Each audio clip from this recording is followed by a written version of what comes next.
रही हूँ भाई, आ रही हूँ ना। गेट बजा बजा के कान दर्द कर दिए मेरे। आ गई। आँख खराब कर रखा है। सच्ची कौन है ऐसे बजा बजा के दिमाग खराब कर? सुनता नहीं है क्या आपसे गेट?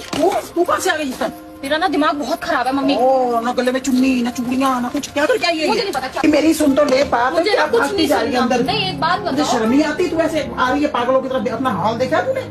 आपको हाल दिख रहा है, मेरा हुलिया दिख रहा है। गर्मी में लड़की आई है, कम से कम पानी तो पूछ लो। दे दूंगी पानी पूनी भी। मम्मी मैंने बोल दिया, मैं आज के बाद उस घर में कदम नहीं रखूंगी। मैं नहीं रह सकती उस जैसे आदमी के साथ। आपने मेरी कहाँ शादी कर दी है मम्मी? मेरा ना सिर फटने लगा और मैंने तो उसके बहन वाले को भी फोन कर दिया। ख्वाहिश अब सीधा नहीं आएगी और हम यहीं रहेंगे, मैं नहीं जाऊंगी। मेरा जो भी सामान है ना इस हफ्ते के अंदर अंदर लेके आना, बस। मुझे नहीं पता, मेरा दिमाग खराब हो इतना गया। बड़ा डिसीजन लेने से पहले तूने मुझसे या पापा से पूछा है? और दूसरी बात, जब तेरी हमने सगाई करी थी तब तो तूने बड़ी गप्पे मारी, तब तो तू घूमने भी चली गई उसके साथ, तब तो तू बड़ी तारीफें करती थी। आदमी बड़ा अच्छा है मेरा। और अब तेरी शादी को कितना टाइम हो गया और उसके बाद कभी शिकायत नहीं मिली। ससुराल बहुत अच्छी है और वन सवल्ले तूने कपड़े पहने, वन सवल्ले तूने ऐसे करी। कोई खाने की कमी नहीं, पहनने की कमी नहीं, कुछ रोक टोक नहीं। ऐसा कैसे अपा मच गया ये हाल करके तू मेरे घर में मुंह उठा के आ गई? मैं भी कह रही कोई रोक टोक नहीं है, कोई मेरे ससुराल में कमी नहीं है, कोई मेरे सास ससुर में कमी नहीं है। मेरे को दिक्कत है बस मेरे आदमी से। क्या दिक्कत है? ना मेरी कोई बात सुनता, जैसे मैं चाहती हूँ वैसे नहीं रहता। वो कोई डमरू नहीं है कि तू डमरू बजाएगी तेरे हिसाब से। मर्द है वो, मर्दों की जिंदगी अपनी होती है थोड़ी सी। तो मम्मी मैं क्या हूँ फिर? मैं उसके क्या कठपुतली हूँ? जब वो कहेगा मैं वैसे करूँ। जो लेडीज होती है उसको थोड़ा बहुत समझौता करना पड़ता है, ऐसे नहीं होता है। मेरे से समझौते नहीं होते। मैं समझौता क्यों करूँ?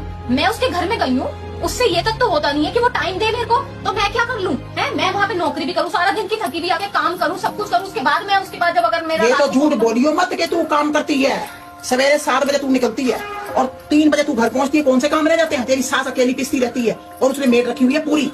किसको झूठ बोल के दिखा रही है? अपनी माँ को। तेरी माँ तेरा आईना है।